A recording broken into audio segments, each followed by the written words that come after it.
कि मुझे ब्रिजेश जी का परिचय कराने के लिए कहा गया है। दिल्ली में रहने के कारण ब्रिजेश जी से मेरा बहुत पुराना संबंध रहा है और हम लोग कई सेमिनार्स में, कई कार्यक्रम में, आप जब एमटीएनएल में कार्यरत रहे, एमटीएनएल के संघ के महामंत्री, काफी वर्षों तक महामंत्री अध्यक्ष वगैरह काफी वर्षों तक रहे, तो रेलवे में होने की वजह से अतुल ग्रोव रोड पे कार्यक्रम जो होते थे उनमें आपके साथ हमारा लगातार उठना बैठना होता था, कई सेमिनार्स वगैरह में आना जाना होता रहा। और भारतीय मजदूर संघ में मुझे लगता है इतना तरुण महामंत्री शायद मैंने अपने कालखंड में देखा नहीं। अभी भी चूंकि वीआरएस की जो बात चली है बीएसएनएल एमटीएनएल में, तो मास लेवल पे लोगों ने वीआरएस लिए। ब्रिजेश जी भी उनमें से एक है, उन्होंने अभी वीआरएस लिया है, लेकिन इनकी नौकरी 3 साल अभी बाकी। तो तरुण से तात्पर्य ये है, जो कि 60 वर्ष से ऊपर वाले जो है, आजकल वैसे भी संगठन तरुण होते हैं, लेकिन ब्रिजेश जी वाकई पूरे तौर पे तरुण है और उनका बड़ी मुश्किल से आज का समय मिला है। क्योंकि दिल्ली में रहने की वजह से ब्रिजेश जी के कार्यक्रम चले गए थे, नहीं रहे, इसी वजह से हम सौभाग्यशाली है कि आपका समय मिला है और हमारी इच्छा ये थी कि ब्रिजेश जी हमारे कार्यक्रम में रहे उत्तर रेलवे में। मेरी विशेष इच्छा थी और लोगों का आग्रह भी था। तो ब्रिजेश जी हमारे मध्य में है। भारतीय मजदूर संघ के अखिल भारतीय महामंत्री का दायित्व है। आवाज नहीं आ रही भाई, आवाज नहीं आ रही है? आवाज नहीं आ रही। हमें आ रही, उनको नहीं जा रही होगी। हमें आ रही है, हमें आ रही, उनको नहीं जा रही होगी।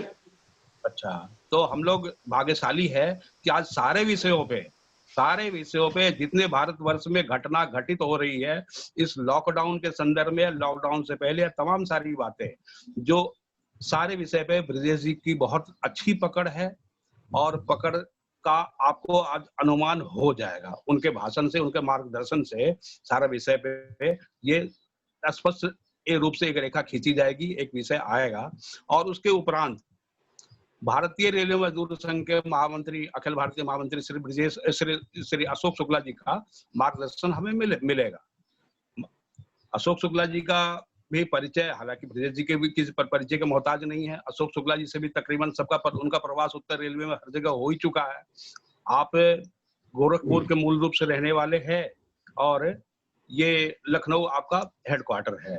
रेल से अवकाश प्राप्त अभी किया है आपने। हाँ, तो अभी नौकरी से पूरी तरह ये अलग नहीं हो पाया है, लेकिन प्रवास के रहने के कारण नौकरी और रिटायरमेंट का भेद पता नहीं चल पा रहा है। तो आपका मार्गदर्शन भी हमें मिलेगा। अध्यक्ष जी हैं ही, उनका आशीर्वाद हम लोग को AK सिंह जी का मिल रहा है, पटियाला से जुड़ गए कार्यक्रम में।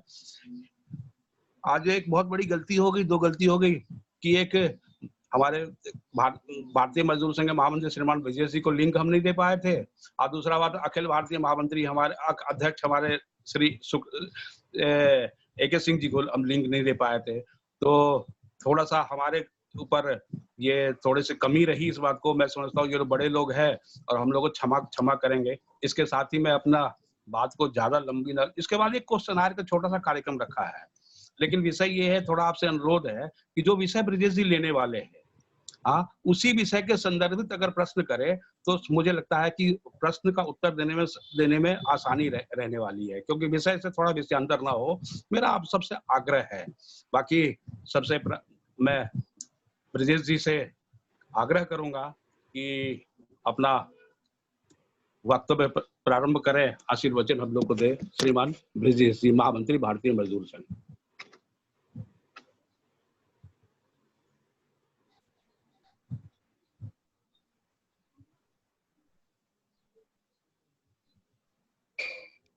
धन्यवाद। BRMS के अध्यक्ष श्रीमान AK सिंह जी, महामंत्री श्रीमान शुक्ला जी। संजीव, तुम्हें आवाज मिल रही है क्या? हाँ जी, आवाज आ रही है जी, आ रही है जी, आ रही है, बिल्कुल सबको आवाज मिल रही है क्या? अच्छा, शुक्ला जी को शायद आवाज की प्रॉब्लम आ रही है। शुक्ला जी के एंड पर शायद आवाज की प्रॉब्लम है, वो बोल रहे हैं।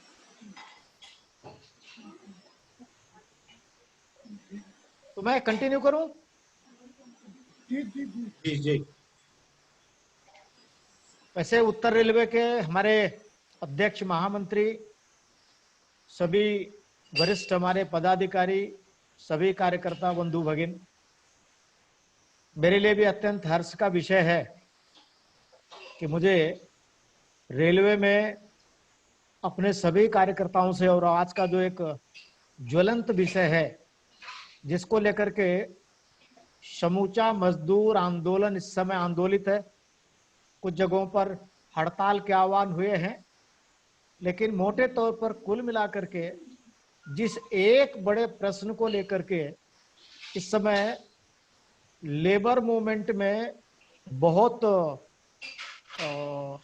जिज्ञासा से और बहुत आक्रोश के साथ बहुत सारे प्रकार की पहल और कार्यक्रम हो रहे हैं, मुझे बहुत अच्छा लगा। रेलवे ने लगभग सभी जोन्स में इस प्रकार का एक कार्यक्रम रखने का प्रयास किया। मुझे भी शायद आज ये तीसरी या चौथी मीटिंग है अपने रेलवे वाले बंधुओं के साथ, तो मुझे बहुत प्रसन्नता है। मैं बीआरएमएस के अपने सभी कार्यकर्ताओं को इस बात के लिए एप्रिशिएट करता हूँ, थैंक्स कहता हूँ कि कार्यक्रम का जो उद्देश्य था, जो सोचा गया था, उसके पीछे जो अवधारणा थी कि जैसा विषय की गंभीरता है, उस गंभीर विषय को सब दूर पहुंचाने का प्रयास होना चाहिए। प्रशिक्षणात्मक कार्यक्रम भी लेना, तो बीआरएमएस ने बड़े पैमाने पर इस कार्यक्रम को लिया, तो मैं सभी कार्यकर्ताओं का अभिनंदन करता हूं इस बात के लिए, बीआरएमएस की टीम को जिन्होंने ये योजना करी है। जो आज विषय हम सभी लोग चर्चा कर रहे हैं, ये जो प्राइवेटाइजेशन का विषय है, जो निजीकरण का विषय है, इसको लेकर मैंने जो जिक्र किया है कि लगभग पूरे देश में मजदूर आंदोलन में एक हलचल है, चर्चा है। तो मैं आप सबको जो निवेदन करना चाहूंगा कि इस विषय की पृष्ठभूमि हम सभी को ख्याल में आनी चाहिए। मैं ऐसा कहते हुए आप सभी का ध्यान आकृष्ट करना चाहता हूं कि आज जब कई बार सरकार की ओर से कहा जाता है कि government has no business to be in business, Guddu, तो कई बार हमको लगता है कि ये सरकार ने अभी अपना मन बदल लिया क्या, सरकार ने अभी नीति बदल ली क्या। गवर्नमेंट ये बार बार कह रही है कि government has no business to be in business, लेकिन government has no business in business ये कभी आज की सरकार ने कहा या इससे पहले की सरकारों ने कहा, ऐसा प्रश्न नहीं है। हम प्राचीन काल का इतिहास भी देखें, जब राजा महाराजा लोग चला करते थे तो समाज में जो एक व्यवस्था रही है, चाहे राजा रहे हो चाहे सरकार रहे हो, राजा ने या सरकारों ने कभी उद्यम नहीं किया। उद्यम समाज में समाज के बाकी लोग करते थे। उद्यम चलाने के लिए समाज में अलग अलग प्रकार की संस्थाएं या व्यवस्थाएं थी। यानी government has no business in business, it's not new term, it's not terminology of this government और that government, this is the tradition. ये परंपरा रही है जो अनादि काल से चली आ रही है। मैं इस बात को बोल्ड वर्डेड आप सभी को इसलिए कहना चाहता हूं कि कई बार हम लोगों को लगता है कि इस सरकार की ऐसी पॉलिसी बन गई कि भाई government has no business in business. ये गवर्नमेंट का बिजनेस से कोई बिजनेस नहीं है, ये अनादि काल से चली आ रही एक परंपरा है। तो ये हम सभी को ठीक प्रकार से समझ में आना चाहिए। अब दूसरा, हम इसको अगर कनेक्ट करते हैं तो 1947 में जब हमको आजादी मिली तो हमारे देश के सामने एक पहला प्रश्न था, अब हम आजाद हो गए, हमारी अपनी सरकार बन गई, अब इस देश में सब कुछ हमने आगे चलाना है, हमने हम ये जो स्वतंत्र हुए लोग हैं, हमारी अपनी जो सरकार है। तो पहले से जो परंपरा थी कि भाई सरकार का बिजनेस से कोई बिजनेस नहीं है, तो समाज के लोग इसको किया करते थे। लेकिन जब हम आजाद हुए तो हमारी परिस्थिति कैसी थी?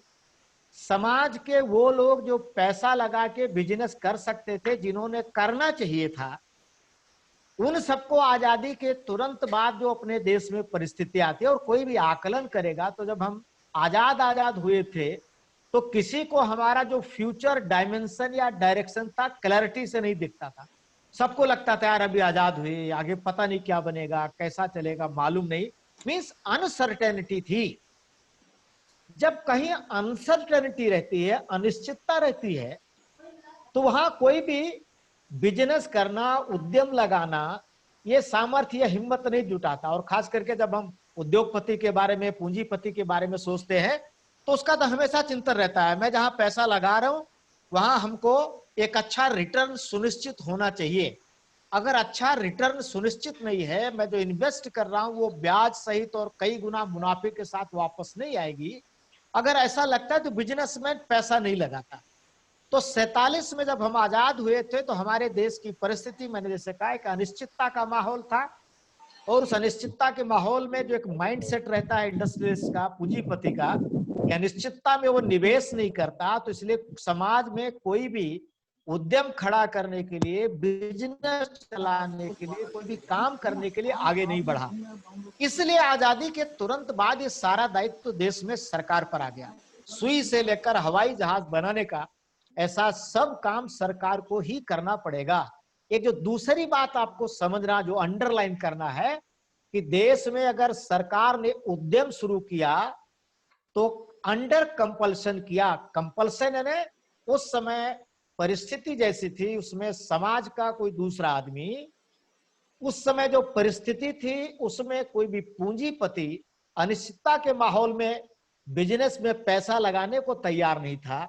हम आजाद हुए थे, हमको आगे बढ़ना था। उस समय जो सरकार में आए लोग थे, उनका दायित्व था कि हम यहाँ रुक जाएंगे तो लोग क्या कहेंगे, हम ठहर जाएंगे तो कैसा बनेगा। इसलिए सरकार ने सुनिश्चित किया कि ठीक है, हम काम शुरू करेंगे। यानी गवर्नमेंट बिजनेस में आई, व्यवसाय में आई, अलग अलग डिपार्टमेंट चलाती है। इट्स नॉट कि भाई ये सरकार को करना था, ये अंडर कंपल्सन गवर्नमेंट ने सारा काम शुरू किया। ओरिजिनल थॉट क्या है? Government has no business to be in business. Government started business after immediate this independence, तो because of compulsion, not because of the policy की उसको बिजनेस करना है। कंपल्सन था, कोई दूसरा नहीं आता। तो सरकार आज अगर उद्यम में है तो इस कंपल्सन में है। इसका मतलब ऐसा होता है कि जब कोई काम कोई कंपल्सन में शुरू करता है तो हमेशा इस बात की प्रतीक्षा में रहता है, इंतजार में रहता है कि जब और जैसे ही मौका मिलेगा वो उसमें से निकलना चाहेगा। और इसलिए आजादी के बाद से लगातार हमने जो एक अनुभव किया है, जो एक बात देखी है, कि जब जब जिसको भी मौका मिला, और एक हम सभी को समझने के लिए एक अच्छा विषय है कि आजादी के बाद से अब तक देश में लगभग सभी आइडियोलॉजिकल ग्रुप की पॉलिटिकल पार्टीज ने देश में रूल किया है, और सभी आइडियोलॉजिकल ग्रुप ने हमेशा लगातार इस बात को दोहराने का प्रयास किया। किसी की भी गवर्नमेंट रही हो, डिफरेंट ओकेजन्स पर गवर्नमेंट्स ने इस बात को दोहराया, रिपीट किया कि government has no business in business. यानी ये एक जो परमानेंट फीचर है, जिसको मैंने कहा कि सरकार ने मजबूरी में शुरू किया हुआ काम है, और मजबूरी में शुरू किए हुए काम में हमेशा इस बात का चिंतन विचार चलता रहता है कि जब भी मौका मिले इस मजबूरी के काम से छुटकारा पाना। तो इसलिए जो देश में बार बार सरकार का डिसइन्वेस्टमेंट, प्राइवेटाइजेशन, ये बार बार बात आती रहती है, तो ये अचानक किसी सरकार में कोई पॉलिसी में बदल करने के नियत खड़ी हो गई, ऐसा नहीं। यही एक परमानेंट पॉलिसी है कि government will not, should not be in business. तो उसके लिए प्रतीक्षा और समय की तलाश में रहते रहते जब भी जैसा अवसर मिलता है सरकारें इस प्रकार का विषय लाती रहती है। तो ये हमको बात स्पष्टता से समझनी चाहिए कि हम जिस बात का आग्रह कर रहे हैं उसकी पृष्ठभूमि हमको ध्यान में रहेगी, तो हमको हमारे आग्रह का जो निदान है वो पाने में सफलता मिलेगी। तो इस माइंड सेट के साथ देश में सरकारें काम कर रही हैं, और इसका हम एक जो आगे बढ़कर के विश्लेषण करते हैं, तो मैंने जैसे कहा कि सरकार ने आजादी के तुरंत बाद टेक ओवर किया, सारा काम करना, चलाना। तो हमको ध्यान में आता है कि उस समय जो कुछ बड़े बड़े व्यवसाय देश में चलते थे, प्राइवेट लोग चलाते थे, सरकार ने एक पहल के आधार पर उन सबका नेशनलाइजेशन किया।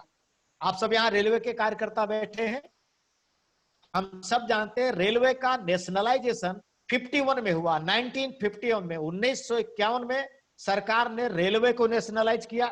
फिर 1956 में बीमा कंपनियों का नेशनलाइजेशन हुआ। फिर 69 में बैंक का नेशनलाइजेशन हुआ। फिर 71-72 में कुकिंग कोल का, फिर 73 में नॉन कुकिंग कोल का। यानी ये जो देश के बड़े बड़े उद्यम हैं, जो कभी प्राइवेट ही रहते, अलग अलग कंपनियां ही चलाती थी, जब सरकार पर बात आ गई कि सरकार को करना है, तो सरकार ने इन सबको नेशनलाइज किया। और मैंने जैसे बताया अलग अलग समय पर देश के ऐसे बड़े बड़े स्टेब्लिशमेंट, इन सबको नेशनलाइज किया सरकार ने, अधिग्रहित किया, सरकार के अंदर ले आई। हम और इसको ठीक से समझना चाहेंगे तो 1956 की जो हमारी पहली इंडस्ट्रियल पॉलिसी बनी, जिसको लोगों ने इस प्रकार का कहा कि भाई ये सोशलिस्ट कैपिटलिज्म है, यानी 56 की पॉलिसी ऐसी थी कि जिसमें समाज के सहकार को प्रोत्साहन देना था, उत्पादन से जो भी लाभांश आते थे वो समाज में बड़े पैमाने पर उसका वितरण होना था। तो इसीलिए इसको कहा गया कि सोशलिस्ट कैपिटलिज्म की फिलॉसफी है। तो 1956 की पहली पंचवर्षीय योजना की जो पहली इंडस्ट्रियल पॉलिसी थी, जिसमें ये सारे फीचर थे, उस फीचर को लेकर के आगे बढ़े सरकार। प्रारंभ के दिनों में जो भी लोग थे नीति बनाने में, उन सब लोगों ने उस पृष्ठभूमि में विचार किया और आगे बढ़े। लेकिन हमको अनुभव आता है कि हमने पॉलिसी 56 में बनाई तो जरूर, लेकिन उस पॉलिसी का पूर्णतया जो अनुपालन होना चाहिए, इम्प्लीमेंटेशन, उस पर वो थ्रस्ट जोर नहीं लगा। उस समय के हमारे प्रधानमंत्री सारी दुनिया के देशों का अध्ययन, भ्रमण, और उनको कभी रसिया देखा तो रसिया जैसा भारत को बना देना, कभी अमेरिका देखा तो अमेरिका जैसा बना देना। यानी उस समय के जो तथाकथित विकसित देश थे, हमसे एडवांस स्थिति में थे, ऐसे देशों को देख करके हमारे प्रधानमंत्री को लगता था कि हम कैसे ही 24 घंटे के अंदर उस देश के जैसे बन जाएं। और इसका परिणाम क्या हुआ कि जो हमने अपनी पॉलिसी बनाई थी, अपने ढंग से विकसित होने की एक योजना की थी, जो 1956 की पॉलिसी है, मैंने कहा कि उसका इन्फोर्समेंट, उसका अनुपालन, उसका ईमानदार उसका अनुसरण नहीं हुआ। रादर इसको ऐसा कह सकते हैं कि उसको बिल्कुल अनदेखी की गई। और जो दूसरी पंचवर्षीय योजना में हमारी पॉलिसी बनी, वो एकदम से 56 की पहली पॉलिसी के उलट चली गई। और उसका परिणाम ऐसा हुआ कि हम एक दूसरे डोमेन में, एक दूसरे प्रकार के परिवेश में देश को ढकेल दिए गए। ये बात इसलिए आप सबको सुनिश्चित करना और समझना है कि ये जो आर्थिक विकास या जो विकास का क्रम है, इसमें कंटिन्यूटी का बड़ा रोल है। हम 47 में आजाद हुए, हम 56 में पहली पंचवर्षीय योजना के साथ पॉलिसी लेकर के आए, हम उसको कुछ देर तक अमल करते आगे बढ़ते तो उसका परिणाम कैसा आता है उसको अनुभव कर सकते थे। लेकिन हमने पॉलिसी तो बना दी, लेकिन देखते दूसरे की समृद्धि रहे, और हमको ये लालच या ये संवरण होता रहा कि हम क्यों नहीं अमेरिका और रसिया बन जाते जल्दी से। इसलिए जो अपना था उसका ख्याल नहीं किया, उसका अनुपालन नहीं किया, और एकदम से हम एक दूसरी पंचवर्षीय योजना में हम एक दूसरी पॉलिसी की तरफ बढ़ गए। तो कंसिस्टेंसी नहीं थी, कंटिन्यूएशन नहीं था, हम एकदम से एक दूसरी पॉलिसी की तरफ बढ़ गए। तो सातत्य नहीं होने के कारण हमने जो तय भी किया, जो बनाया भी, उसका परिणाम कैसा आएगा इसका विचार या इसको रुक करके इंतजार करके देखने के बजाय हम कूदते रहे, छलांग लगाते रहे, एक के बाद एक, एक के बाद एक, ऐसे दूसरी जगहों पर हम सब लोग बढ़ते रहे। और इस दृष्टि से, इस प्रकार से जो पॉलिसी मेकर्स थे, उनकी ये जो सोच में मैंने कहा जो कंसिस्टेंसी नहीं थी, उसके कारण जो परिस्थिति, जो परिणाम बना, उसको हम सब इवेल्युएट करेंगे तो उसका मूल्यांकन कर पाएंगे। अब उसका सबका मूल्यांकन एक अलग प्रकार का विषय जाता है, इसलिए मैं उसमें आगे नहीं बढ़ते हुए मैं वापस इस परिवेश में आता हूं। तो क्योंकि सरकारों ने कहा कि नहीं, हम इस सोशलिस्ट कैपिटलिस्ट पैटर्न, जिसको उन लोगों ने नाम दिया कि हम उस पर नहीं जाएंगे, हम एक नए प्रकार के परिवेश में एक दूसरी दिशा में आगे बढ़ेंगे। तो दूसरी दिशा में आगे बढ़ने के लिए क्या था कि उस समय तक जो चीजें सरफेस पर ला दी गई थी, वो आगे बढ़े कैसे, आगे चले कैसे, उनको प्रोत्साहन मिलना चाहिए। अगर उनको प्रोत्साहन देते हैं तो जो नई चीजें लाना चाहते हैं वो कैसे आगे बढ़ेंगी, इस द्वंद में पॉलिसी मेकर्स आ गए। और इसलिए एक योजनाबद्ध तरीके से जो हमारा था, जो अपना था, जो अच्छा चल रहा था, उसको ब्लेम करना, उसको बदनाम करना, उसके बारे में कमियां निकालना, और उसके बारे में से 10 बातें निकालने की एक योजना बनी। और योजनाबद्ध तरीके से बहुत सारे एक्सपर्ट, सो कॉल्ड बहुत सारे रिसर्चर, बहुत सारे ऐसे जितने भी लोग हो सकते हैं ओपिनियन मेकर, उन सबको एक दायित्व दिया गया या उन सबको एक काम दिया गया। और इस सारे काम में पूंजीपतियों की एक बड़ी भूमिका है सारे बैकग्राउंड में, इधर से उधर जाने में।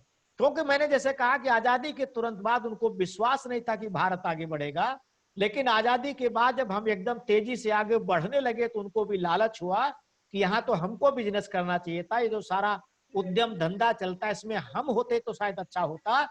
इसलिए उन्होंने उस समय के पॉलिसी मेकर्स को प्रभावित करने का, दबाव डालने का, उनको अपने प्रभाव में लाकर नीतियां प्रभावित करने का एक काम प्रारंभ किया और उसी योजना के तहत सारी बातें आगे बढ़ने लगी।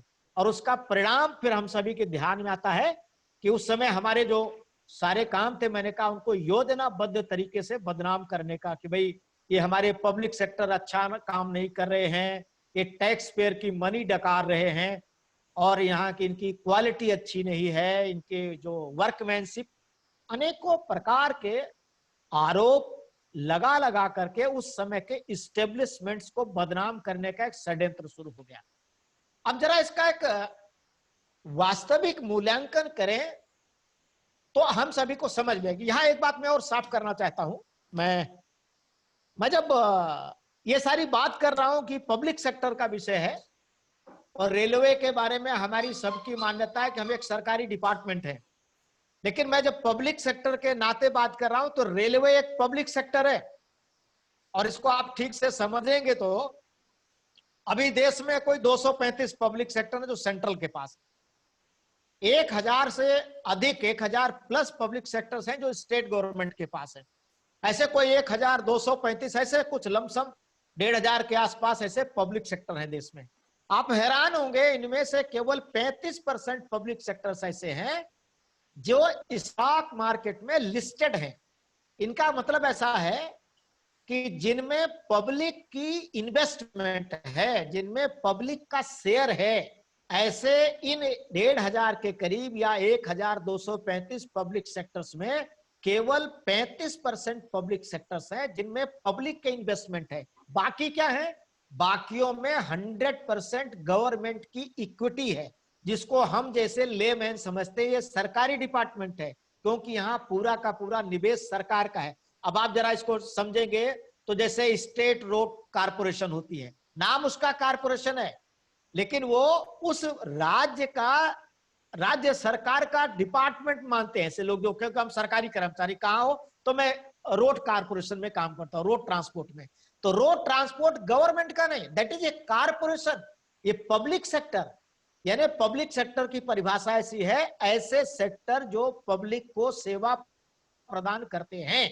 रेलवे पब्लिक सेक्टर है क्योंकि रेलवे पब्लिक ट्रांसपोर्ट के नाते काम में लाई जाती है। टेक्निकल समझना है तो इसमें 100% इक्विटी गवर्नमेंट की है, इसलिए आप गवर्नमेंट डिपार्ट के नाते अपने आप को मानते हो, जानते हो, पहचानते हो।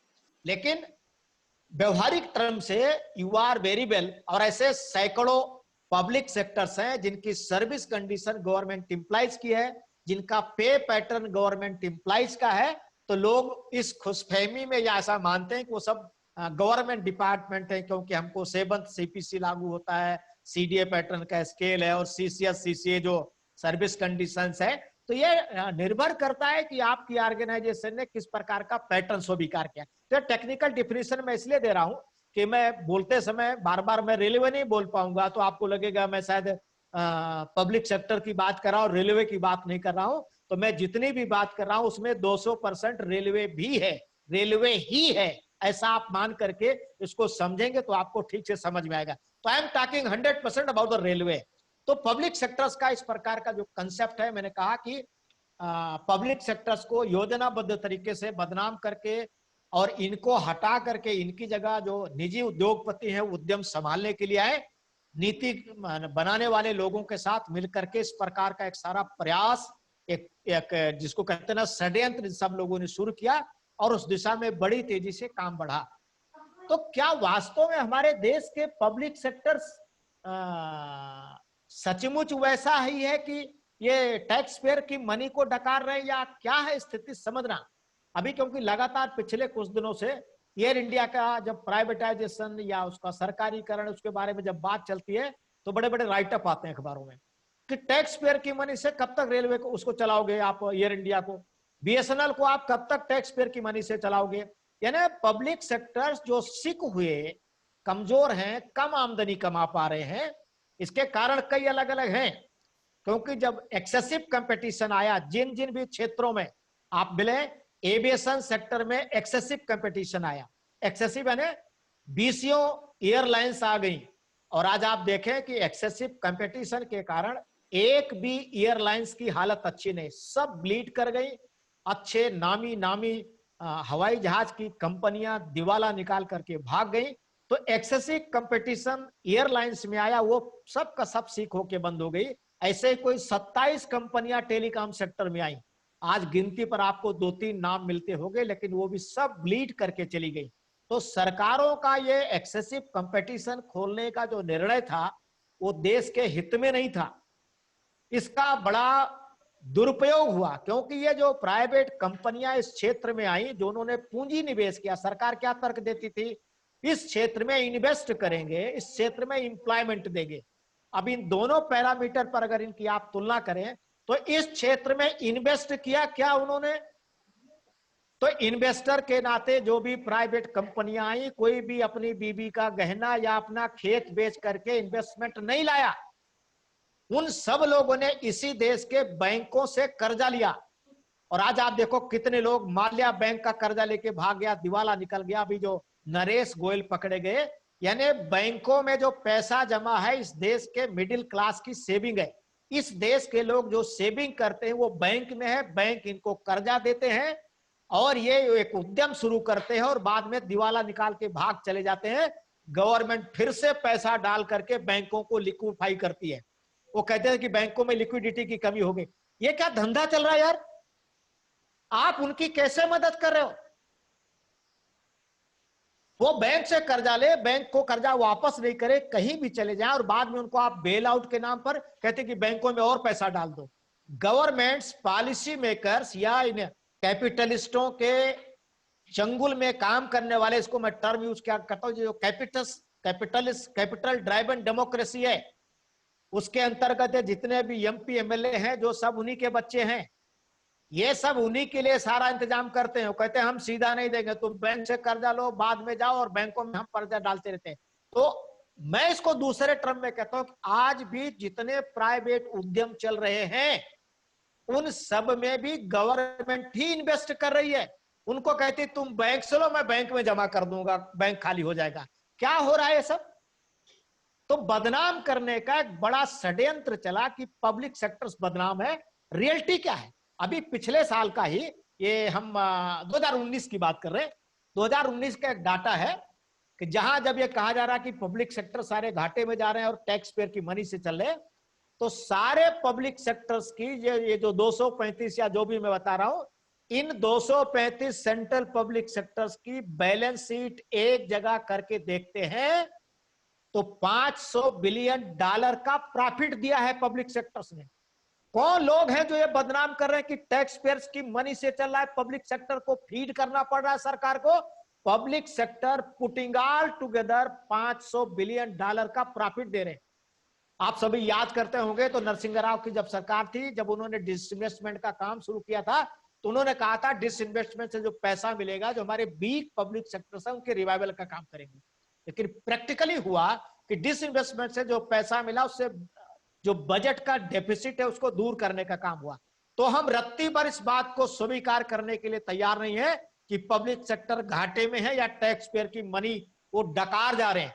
उल्टा सरकार टैक्स पेयर की मनी से प्राइवेट कंपनियों को पैसा दे रही है, प्राइवेट कंपनियां टैक्स पेयर की मनी डकार रही हैं, और ये वाया हो रहा है government to bank, bank to ये दीज कंपनीज, और ये ले करके भाग रहे हैं। तो इस सारे नेक्सस, इस सारे विषय को समझना चाहिए। और एक जो दूसरा पब्लिक से, मैंने कहा कि एक तो ये गलत बात, दुष्प्रचार है कि पब्लिक सेक्टर घाटे में है, पैसा खा रहे हैं टैक्स पेयर्स मनी के। जो दूसरा फैक्ट देखना चाहिए, हम मार्केट ड्राइवन इकोनॉमी है, मार्केट चलती है परचेजर से। परचेजर कौन है? जिसकी जेब में पैसा होता है।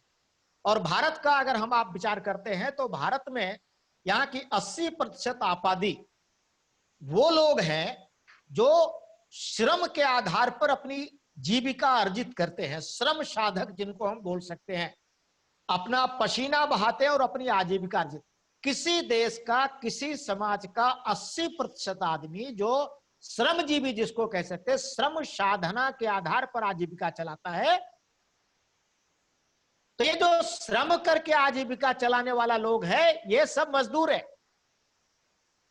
और ये जो मजदूर के नाते है, जब मार्केट ड्राइवन इकोनॉमी है तो बाजार में खरीदारी का काम करने वाले 80% ये लोग हैं।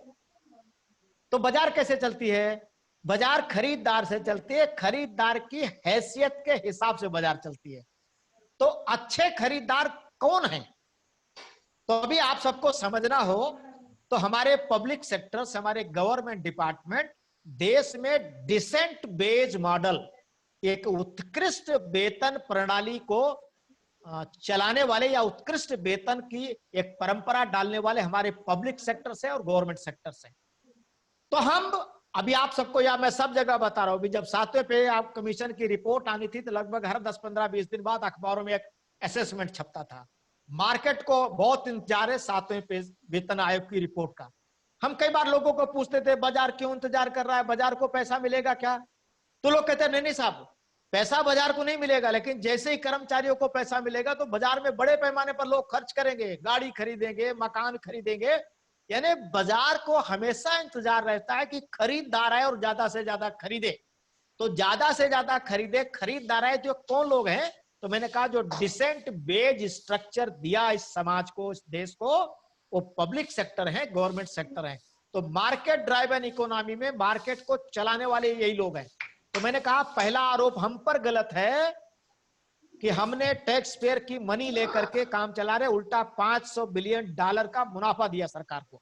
दूसरा, इस देश की अर्थव्यवस्था चलाने के लिए जो अलग चिंता करती है सरकार कि मार्केट रिसेशन आया 2015 का बजट लाते समय, और अभी भी इस समय भी कहा गया, उस समय के वित्त मंत्री स्वर्गीय जेटली जी ने एक प्रस्ताव रखा कि हम इम्प्लाइज का जो पीएफ का कंट्रीब्यूशन है उसे 12 से घटा के 10 करते हैं। बीएमएस ने विरोध किया। उन्होंने हमको पूछा ब्रिजेश जी क्यों विरोध कर रहे हो? हम तो लोगों की टेक होम सैलरी बढ़ा रहे हैं। तो मैंने कहा टेक होम सैलरी बढ़ाना है तो उसकी सैलरी बढ़ा दो, उसकी जो अर्निंग है उसी को आप उसको कोरे के लेकर के जाओ। तो वो टेक होम सैलरी वर्कर पर दया करके नहीं बढ़ा रहे थे।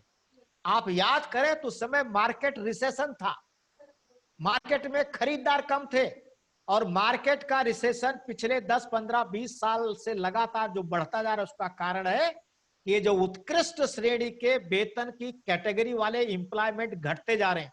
परमानेंट एम्प्लॉयमेंट कॉन्ट्रैक्ट एम्प्लॉयमेंट में बदलता गया। कॉन्ट्रैक्ट एम्प्लॉयमेंट की जो पे है वो इतनी कम होती गई कि उसका असर बड़ी तेजी से बाजार में पड़ा। मैंने कई बार एक जगह बताया, मैंने एक बस स्टॉप पर एक जो केला बेचता है ठेले पर, मैं एक दिन खड़ा था तो मैंने उसको ऐसे पूछा भैया क्या हाल है? उसने कहा साहब क्या हाल है, बहुत खराब हालत, बहुत मंदी है। तो मैंने कहा भाई तेरे को मंदी से क्या लेना देना है? तू 20 रुपए दर्जन लाया होगा तो 25 रुपए दर्जन बेचेगा, तेरे को मंदी से क्या फर्क पड़ता है? उसने कहा कि साहब उसका उत्तर जरा समझिए। उसने कहा साहब बेचूंगा तो तब जब कोई खरीदेगा। और उसने कहा कि पहले गरीब आदमी का फल केला कहा जाता है।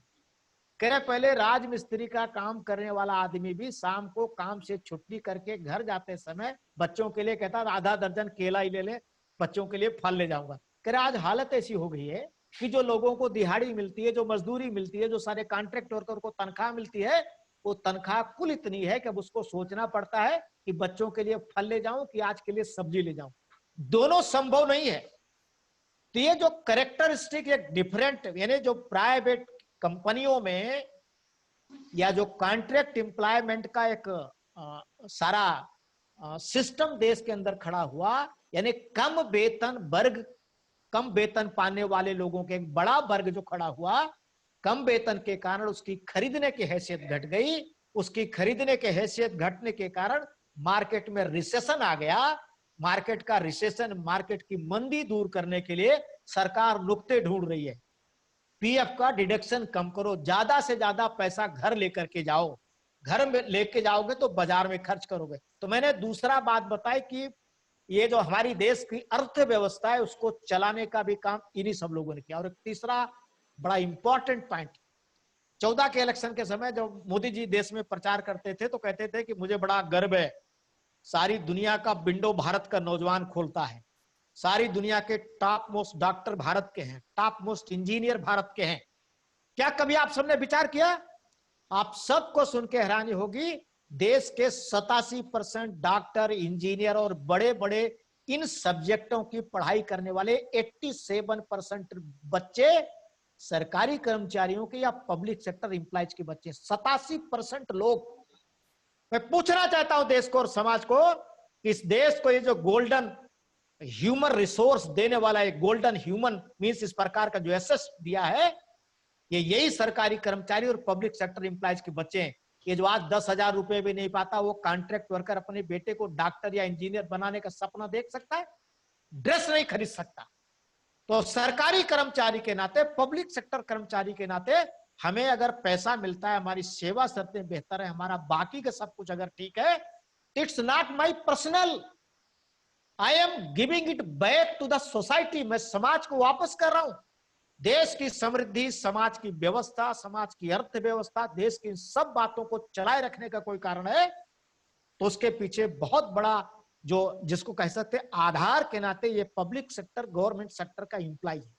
तो कुल मिलाकर के पब्लिक सेक्टर का, गवर्नमेंट सेक्टर का जो योगदान है इस देश को, इस समाज को, वो इस प्रकार का। लेकिन मैंने कहा कि इसको बदनाम करने की एक साजिश हो रही। आज बड़े तेजी से सरकार इस दिशा में बढ़ रही है। अभी हमने बीएमएस ने कहा कि भाई हम प्राइवेटाइजेशन का अपोज कर रहे हैं।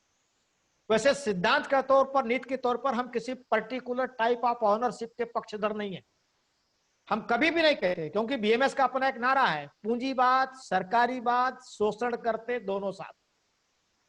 सरकारीवाद का नारा कम्युनिस्टों का नारा है, और इसलिए जो कई बार एक मुश्त ये बात आती है वो कम्युनिस्ट की फिलॉसफी और कम्युनिस्ट का अपना एक डायमेंशन है।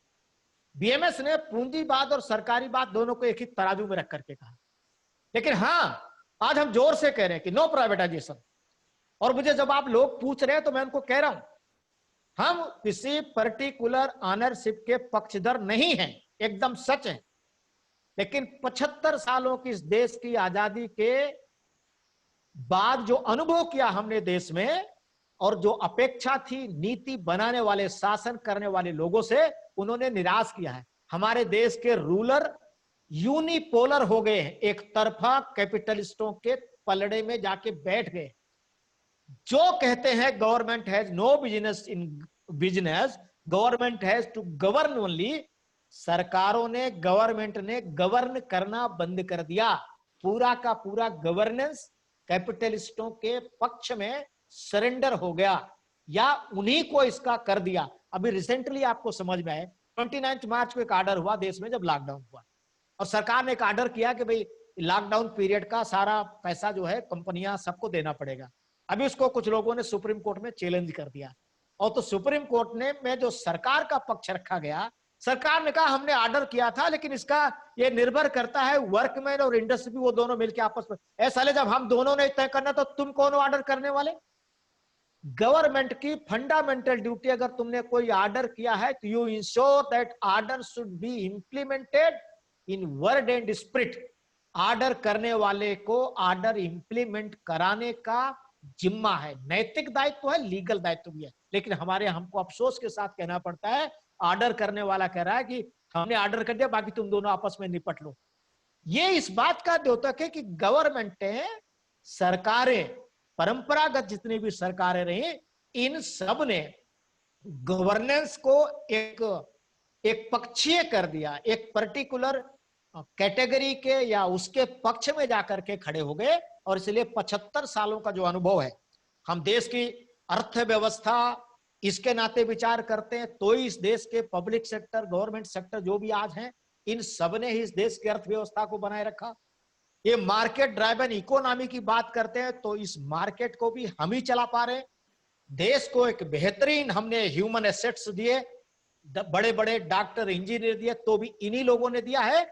और इन सब का मूल्यांकन करने के बाद आज हम इस नतीजे पर पहुंचे हैं कि अगर सरकारों का गवर्नेंस का तरीका नहीं बदलता, अगर हमारे यहाँ ये जो क्या बोलते हैं, जो सिस्टम चल रहा है, जो व्यवस्था चल रही है, इस व्यवस्था में परिवर्तन नहीं होता, तो पब्लिक सेक्टर्स का जो कैरेक्टर ऑफ ऑनरशिप है उसके परिवर्तन पर हमको आपत्ति है। क्योंकि अभी की व्यवस्था एक पक्षीय हो गई है, एकांगी हो गई है। और ये जो कुछ बचा हुआ है, अगर इस पर से भी हम कंट्रोल लूज करेंगे तो निश्चित तौर पर इस देश की परिस्थिति बहुत विचित्र हो जाएगी। इसलिए हम जो कई बार कहते हैं, मुझे कई लोग पूछ रहे हैं, ये आप जो नारा लगा रहे हैं safe public sector safe nation, इसका जस्टिफिकेशन क्या? मैंने उनको बताया, इस नेशन को अगर सर्वाइव हम करवा पा रहे तो बिकॉज ऑफ दिस। और मैंने अभी करंट में चल रहा था तो मैंने कहा अभी जो लॉकडाउन के अगले दिन सैकड़ों हजारों लाखों करोड़ों मजदूर सड़कों पर आके खड़ा हुआ, कौन है वो? उसमें से कोई पब्लिक सेक्टर या सरकारी कर्मचारी का, किसी डिपार्टमेंट का कर्मचारी क्या थे? सब प्राइवेट कंपनियों के लोग थे। उन्होंने ओवरनाइट शटर डाउन कर दिया। तो देश को बचा कौन रहा है? तो इसलिए मैंने जब कहा अर्थव्यवस्था के नाते, बाकी सारी चीजों के नाते, तो इस देश को बनाए रखा, बचाए रखा तो ये डिपार्टमेंट, इस प्रकार के स्टेब्लिशमेंट जो थे उन्होंने किया। और इसलिए आज जब हम कहते हैं safe public sector safe nation, तो हमारे इस नारे की जस्टिफिकेशन है। बावजूद इसके कि आज भी हम उस बात पर कायम है कि हम किसी पर्टिकुलर ऑनरशिप के पक्षधर नहीं है। हमारा मालिक कुत्ता बनाओ, लेकिन जो गवर्नेंस है, जो व्यवस्था है, जो कानून है देश में, उसका इन्फोर्समेंट सुनिश्चित होना चाहिए। अगर इन्फोर्समेंट सुनिश्चित करने की मैकेनिज्म, मशीनरी, लोग, अगर उनका इंटेंट करेक्ट नहीं है तो निश्चित तौर पर हम इनको इस बात के लिए बदलने के लिए नहीं देंगे। तो इसलिए मित्रों, आज की इस परिस्थिति में जिस विषय को लेकर हम सब लोग आगे बढ़ रहे हैं, मैंने इसकी पृष्ठभूमि बताया, मैंने इसका कंट्रीब्यूशन बताया, मैंने सारी सर्कमस्टांसेस में जो अपनी भूमिका उसको बताया। इसको रोका जाना है, रोका जाना है ना, इसको निश्चित तौर पर रुकना चाहिए। और इसलिए भारतीय मजदूर संघ की एक अलग प्रकार की भूमिका बनती है। परिस्थितियां बड़ी तेजी से बदल रही हैं, दुनिया में बदल रही है, देश में भी बदल रही है। जो ट्रेड यूनियन मूवमेंट भारत में चल रहा है, जो बाकी के सब लोग हैं, ऐसे सब सवालों पर हमने देखा है कि कस्टमरी अपोजिशन आते हैं। पीछे जब ज्वाइंट सेंट्रल ट्रेड यूनियनों के मूवमेंट में बीएमएस भी सब साथ में रहता था, मैंने उस समय भी सबको पूछा, ये जो हम कर रहे हैं इसका परिणाम क्या आता है? हमने तो ऐसे समझ लिया हम कोई सालाना उत्सव करते हैं, तय हो गया साल में एक बार हड़ताल की कॉल देना। मैं पूछा, उस समय गुरदास जिंदा थे, मैंने बाकी के लोग थे, मैं उनको पूछा जो करते हैं उसका परिणाम क्या आता है? कहने के भाई साहब परिणाम कुछ भी है, हमने तो किया है। तो क्या हमारा इतना दायित्व है कि हम ये कहें कि भाई सरकार ने जब कहा हम इसको प्राइवेट करेंगे तो हमने कहा ना प्राइवेटाइज करो? इससे हमारी बात पूरी होती है क्या? फिर और क्या करें, हमने एक बार हड़ताल कर दी, बस बाकी सरकार अपना काम करे, हमने हमारा काम कर दिया। ये जो टेंडेंसी, ये जो अप्रोच, ये जो माइंडसेट ट्रेड यूनियन मूवमेंट का है वो करेक्ट नहीं है। इसको रोकने की जरूरत है, और रोकने की जरूरत है तो बदलना पड़ेगा। बदलना है ना, अप्रोच बदलना पड़ेगा, डिजाइन बदलना पड़ेगा, पूरा का पूरा थॉट प्रोसेस। इसलिए हम कहते हैं कि एक डिफरेंट टाइप ऑफ जो different dimension trade union movement को स्वीकार करना है। बीएमएस ने पहले दिन से कहा, अभी जो ट्रेड यूनियन मूवमेंट देश में चलता है वो आइसोलेटेड मूवमेंट है। आइसोलेटेड मूवमेंट यानी क्या है? एक फैक्ट्री की बाउंड्री वॉल के इन एंड अराउंड चलने वाली एक्टिविटी है, that is trade union movement, जिसका समाज के दूसरे लोगों से कोई मतलब नहीं है। और इसलिए समाज के बाकी के लोग मानते हैं कि ये सब, ये जो मजदूर संगठनों के लोग हैं, इनकी नौकरी, इनका वेतन, इनका भत्ता, इनकी प्रमोशन, केवल इसको सोचने वाले, हम बहुत खुदगर्ज लोग हैं, केवल अपने काम के लिए सब सोचने और करने वाले लोग हैं, हम समाज की चिंता नहीं करते। लेकिन मैंने जो कहा कि हम समाज को डॉक्टर दे रहे हैं, इंजीनियर दे रहे हैं, ये परंपरा बनी रहे, इसलिए हमारा पब्लिक सेक्टर बचना चाहिए। कभी समाज में इस प्रकार का प्रतिपादन किया क्या? हम तुम्हारी दुकान से सामान खरीदते हैं, हम प्राइवेट स्कूलों में जो पढ़ने वाले लोग हैं 80-90% बच्चे इन्हीं सरकारी कर्मचारियों के, पब्लिक सेक्टर कर्मचारियों के हैं। प्राइवेट अस्पताल में इलाज कराने वाले यही लोग हैं। तो हम अगर हमारे एस्टेब्लिशमेंट के इन एंड अराउंड जो टाउनशिप बस्ती है वहां जाकर के अगर लोगों को कहें, वहां के ट्रेडर्स एसोसिएशन को कहें कि ये जो हम कर रहे हैं, ये जो हम बात कर रहे हैं, इसका केवल मेरे से मतलब नहीं है। अगर हम वहां जाकर के उनको बताएं कि हम और आप एक दूसरे के ऊपर निर्भर हैं, हम नहीं, उल्टा बाजार हम पर निर्भर है, हम खरीदारी नहीं करेंगे तो बाजार मर जाता है। हम आज उन पर निर्भर होने जा रहे हैं कि ये जो लड़ाई हम लड़ने जा रहे हैं, इस लड़ाई में उनका भी सहयोग मिलना चाहिए। आइसोलेटेड मूवमेंट नहीं रहनी चाहिए, इंक्लूसिव मूवमेंट बने। जब हम हमारे किए का, हम जो करते हैं उससे जो प्राप्त होता है वो सारा का सारा बाजार को वापस करते हैं। तो हम पर अगर दिक्कत आई तो बाजार हमारे साथ क्यों नहीं खड़ा होता? बाजार आई मीन समाज। तो समाज को अब तक के मजदूर आंदोलन का जो डिजाइन था, समाज को इस बात का बोध, बाजार को इस बात का बोध, वर्कमैन का और बाजार का रिश्ता क्या है, ये जो इंटर डिपेंडेंस है, इसका कभी हमने समझाने का, बताने का प्रयास नहीं किया, इसलिए आइसोलेटेड मूवमेंट है। और इसलिए पहले दिन से दत्तोपंत जी कहते रहे कि हम एक इंक्लूसिव मूवमेंट खड़ी करें, समाज के सहकार के साथ और समाज के सरोकार के साथ। केवल सहकार नहीं, उनको इतना कहने से बात नहीं बनेगी कि आप मेरी मदद करो, मेरी नौकरी आने। सरोकार भी समाज का लेना है। समाज का सरोकार यानी क्या है? समाज की समृद्धि में हम कैसे कंट्रीब्यूट कर रहे हैं, ये सब उनका सरोकार है। ये बात उनको एहसास कराना।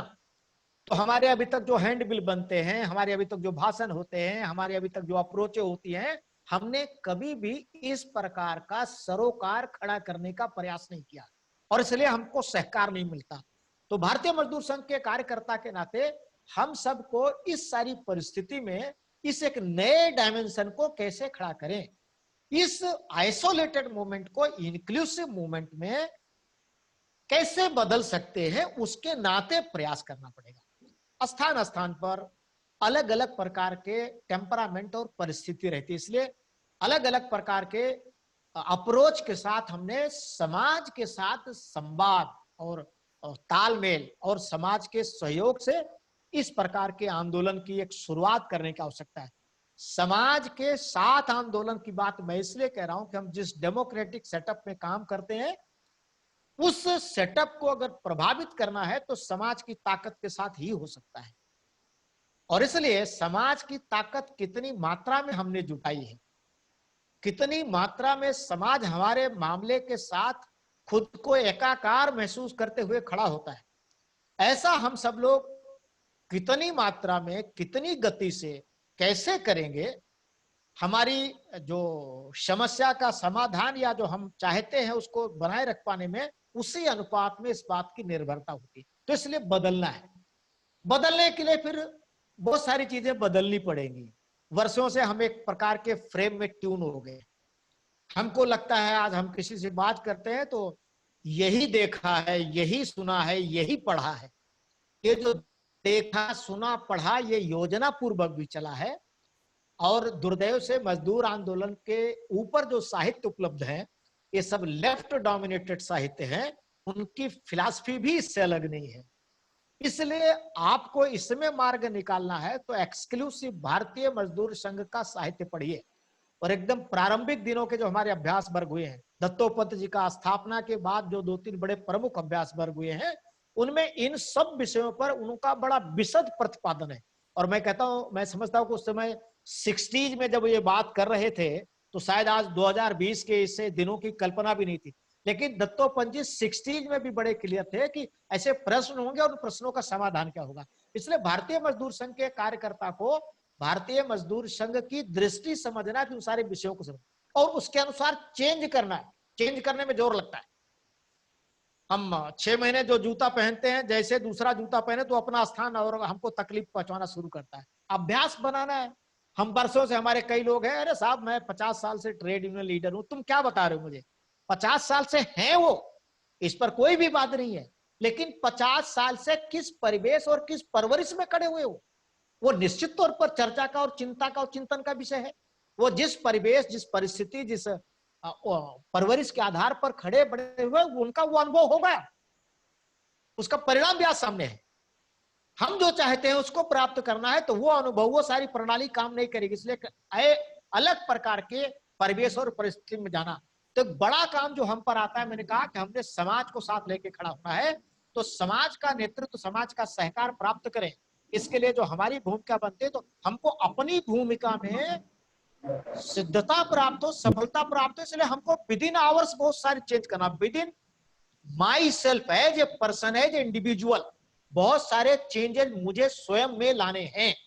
कैसा भाई, मैं जो बताता हूं, हम अभी तक एक कॉम्पिटिटिव मूवमेंट के नाते काम कर रहे हैं। हमारा कंपटीशन C2 से है, A तक से है, इन तक से है, चमच से है। और हम कंपटीशन में अपने को सक्सेस कम मानते हैं। कंपटीशन में जो एक सभी को मान्य थ्योरी है कि हमारे कंपटीटर से मुझे 1 नंबर ज्यादा मिलना चाहिए तो मैं जीत गया, उसको 50 मिला तो मुझे 51 मिला तो मैं सक्सेस हूं।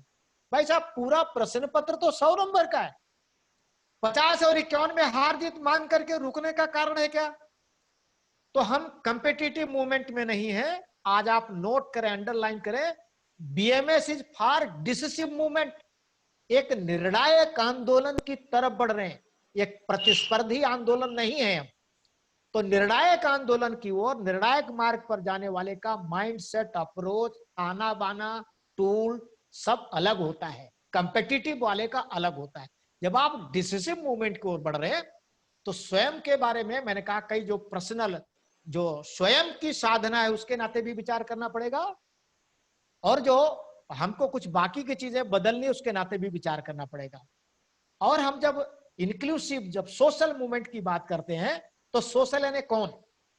अभी हम एक एक्सक्लूसिव मूवमेंट में काम कर रहे हैं, सेलेक्टिव मूवमेंट में काम कर रहे हैं। हम अभी पूछे बीएमएस के कार्यकर्ता नाते, तो हम अपना सबका 30-40 साल का अभ्यास है, और बीएमएस में कार्यकर्ता के जो गुण बताए गए हैं उसको लेकर के हम सब 1-1 घंटा भाषण देने वाले हैं। और जो कैरेक्टरिस्टिक वहां लाते हैं वो सोशल मूवमेंट के, समाज के सर्वसाधारण आदमी का कैरेक्टर है क्या वो? तो आप सबको समझना पड़ेगा, ये जो कार्यकर्ता के गुण बताए गए हैं वो है आपके लीडर्स के, वो 100% आप अपने में रखिए। लेकिन जब आप सोसाइटी को अपने साथ जोड़ने जा रहे हैं तब उस इंची टेप से मत नापिए, 5 फुट 6 इंच का होगा तो ही लेंगे। पहले मैं बीएमएस के जो कार्यकर्ता के 10 गुण बताए गए हैं, पहले सब में उसको नापेंगे तब भर्ती करेंगे। ऐसे सोशल मूवमेंट नहीं चलती। ये सारी की सारी बाध्यताएं हम पर लागू हैं, तुम पर लागू हैं।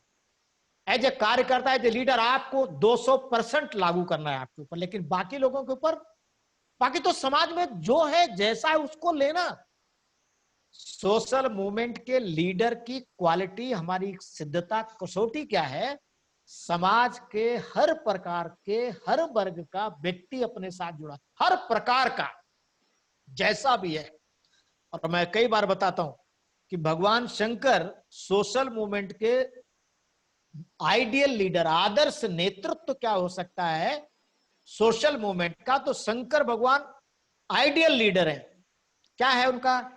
शंकर भगवान की जरा सोसाइटी देखो, हम कहते हैं 3 देव हैं, ब्रह्मा विष्णु महेश, लेकिन महेश को ही महादेव कहा गया। महादेव विष्णु को कोई नहीं कहता, महादेव ब्रह्मा को कोई नहीं कहता। और इन दोनों की कंपनियां क्या है? और शंकर भगवान की क्या कंपनी है? शंकर भगवान की कंपनी, उनके साथी कौन है? अंधे, लूले, लंगड़े, कोढ़ी, कलंदर, छोटे बड़े, भूत पिशाच, कौन है?